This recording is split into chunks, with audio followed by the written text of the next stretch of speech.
Hello there.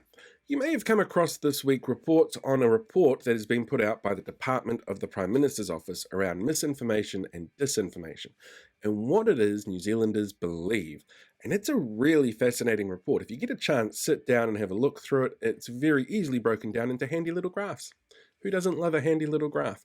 There were some really scary results in that. Like a quarter of people deep down the rabbit hole believe that violence is okay, it justifies the means to get what they want. That's a bit scary.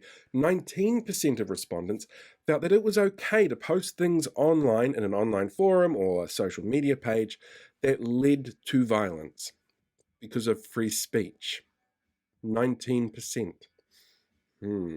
There was some really interesting demographic stuff that was broken down in there as well, like the fact that people who have grown up in, say, Māori or Pacifica communities where you've got generations of being looked down or forgotten by the government were much more likely to distrust government narratives around COVID. And that makes perfect sense.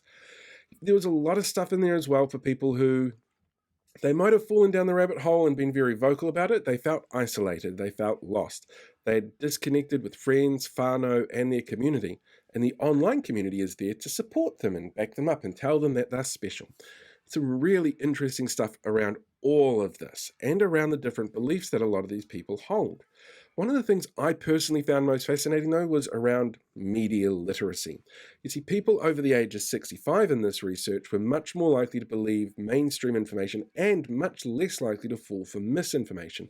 And that's because they're not online all the time. What it found was the most susceptible group was generally men under the age of 40, particularly in their 30s, who were much more likely to fall for this kind of disinformation. And that's a really interesting one as a media theorist because we kind of had a bit of a blackout period between the mid-90s and the mid-2000s where media studies wasn't really a core component of education in secondary schools. About 2003 to 2006, it was reintroduced under national standards, and before that it was part of the English course right up until about the mid-90s.